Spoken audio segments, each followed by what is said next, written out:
Hello bachon, let's read this question. The question says that give reason for the following observations. Here are two questions given. First question says that air holes of a gas burner have to be adjusted when the vessels being heated get blackened by the flame.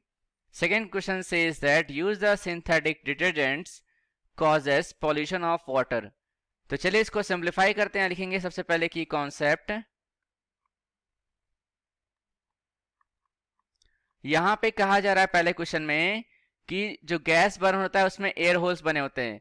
इसको adjust किया जा सकता है when vessels being heated gets blackened by the flame.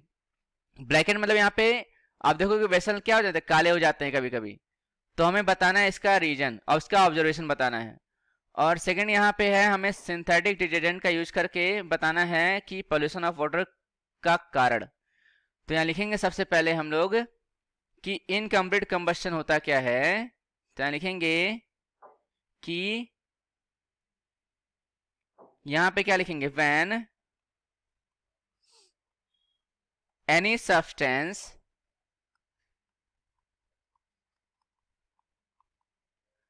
Is heated incompletely.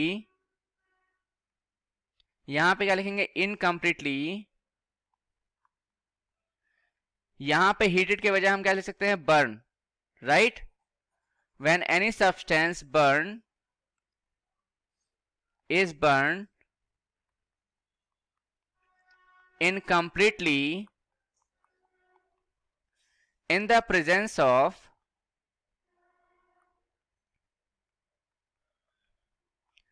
air is called incomplete combustion. अगर वही चीज completely burn करता है तो क्या बोलते हैं उसको हम लोग, कंप्लीट कंबस्टन. तो यहां पे इसका आंसर जान लेते हैं.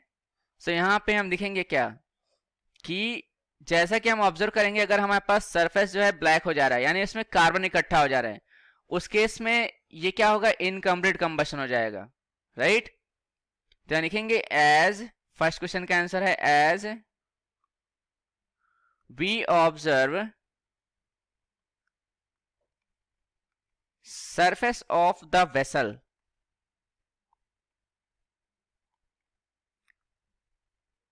when heated gets blackened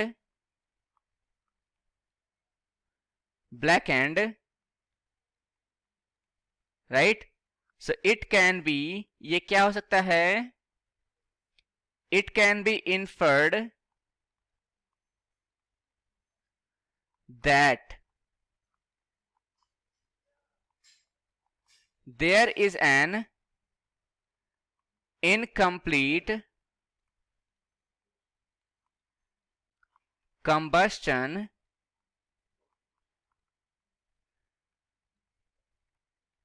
taking place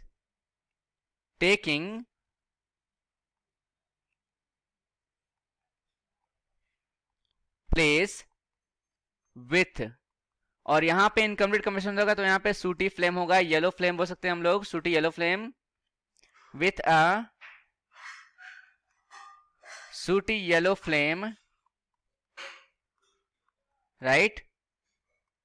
सो यहां पर जो है किसके कारण हो रहा है, ये इनकम्प्लीट कंबस्टन के कारण हो रहा है. तो यहां पे लिख सकते हैं हम the black and surface is because of the carbon deposition due to incomplete combustion.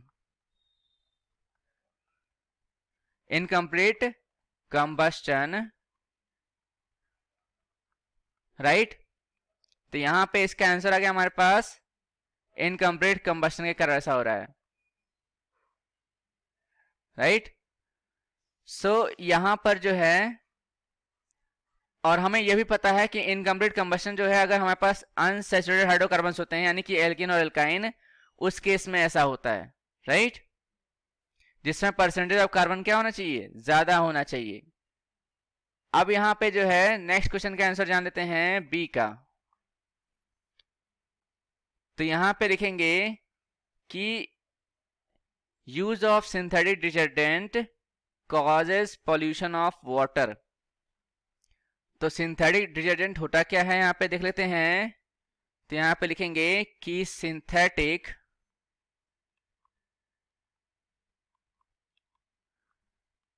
Detergent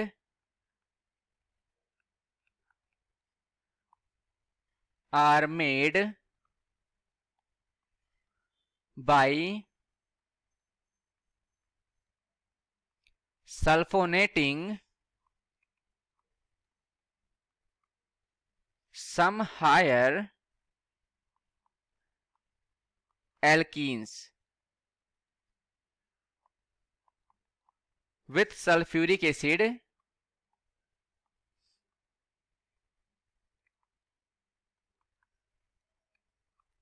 and then converting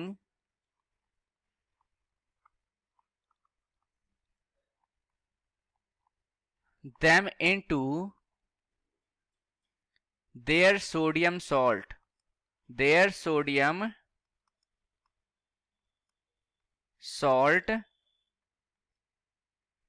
by किसके द्वारा होता है यहाँ पे, बाई कॉस्टिक सोडा,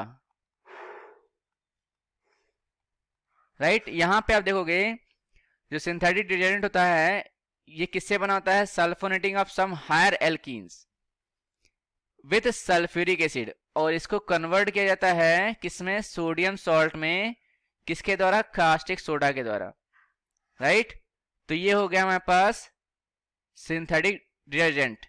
अब यहां पे हम देखेंगे कि जो डिटर्जेंट होता है ये बेसिकली बहुत ज्यादा सॉल्युबल होता है वाटर में, किसके अपेक्षा, सोप के अपेक्षा, और ये अनअफेक्टेड होता है by the hardness of water. तो यहां लिखेंगे कि जो डिटर्जेंट होता है are more soluble in water than soap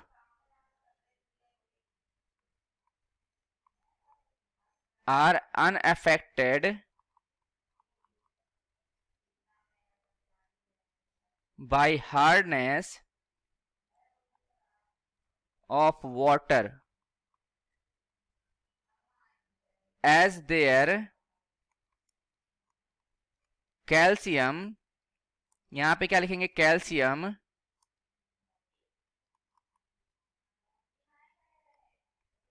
and magnesium salts are soluble in water,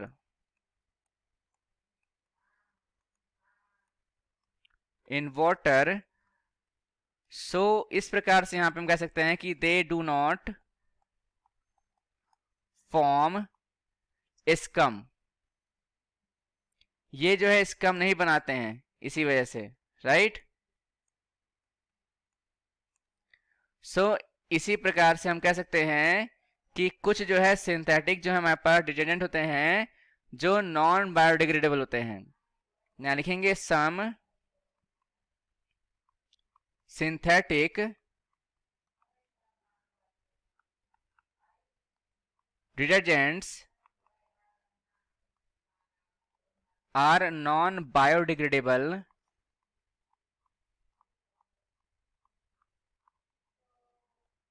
in nature. इसके कारण क्या होता है यहाँ पे, ये सो कॉजेज वाटर पॉल्यूशन, ये जो है वाटर पॉल्यूशन का काज करते हैं, राइट। तो ये हमारा रिक्वायर्ड आंसर आ जाएगा, राइट। और यहाँ पे इसको हाइलाइटर से हाईलाइट कर देंगे। So I hope you understood well, best of luck, thank you.